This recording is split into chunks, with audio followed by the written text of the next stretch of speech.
देवाच्या भक्तीपासून जिथं खरा आनंद आहे, जिथं खरं समाधान आहे, तिथपासूनच आज सगळेजण दूर दूर जातात दिसतात. आपल्यातले दुर्गुण वाढताय, दुष्टपणा, वैरत्व, आचार रता सर्वे सत्यवार्ता परामुखा. सत्य गोष्टीकडे आज पाठ फिरवली जाते. तसंच पूर्वीही तसंच व्हायचं. सगळीकडे अत्याचार, भ्रष्टाचार, वेद धर्म, शास्त्र धर्म यांचा लोप होऊ लागला.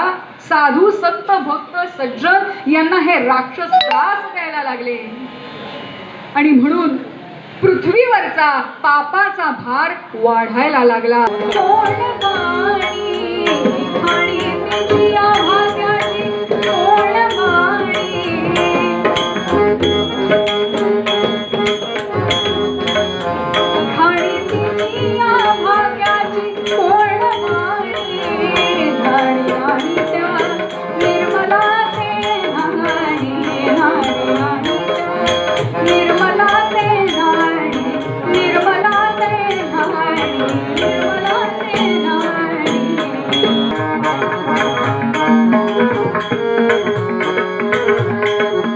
श्री विष्णूची आज्ञा म्हणून आलो मी हा प्रसाद घेऊन.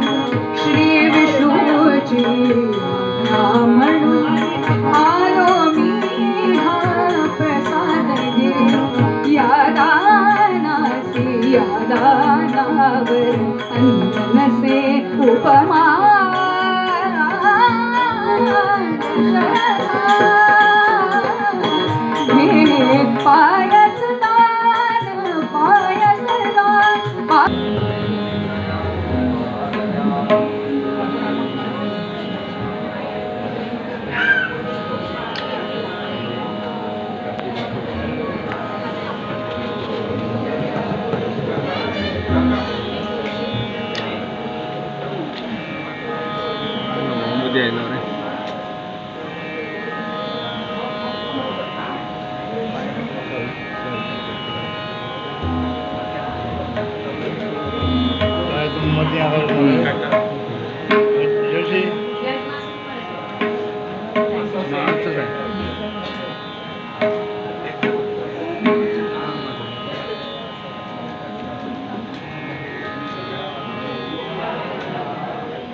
देवेंद्र ढवळीकर व कुटुंबियांतर्फे गेली कित्येक वर्ष श्री कपिलेश्वर देवस्थान इथे रामनवमीचा उत्सव आम्ही इथे साजरा करतो.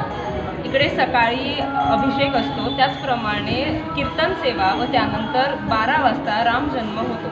संध्याकाळी ठीक 8:30 वाजता पालखी उत्सव असतो. राम जन्मानंतर तीर्थप्रसाद व सर्वांसाठी महाप्रसादाचेही आयोजन इथे केले जाते.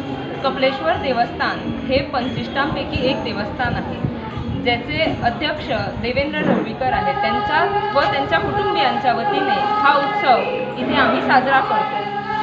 कुळावी मंडळ तसेच आमचे बाकीचे पूर्ण ग्रामस्थ मग आमची कपिलेश्वर देवस्थानची कमिटी अशी सगळ्यांची इथे उपस्थिती लागून ह्या कार्यक्रमाला अजूनच शोभा येते. सगळ्यांना विनंती आहे की त्यांनी दिवसभरात कधी येऊन रामांचे दर्शन घ्यावे. त्याचप्रमाणे रात्री 8:30 वाजता पालखी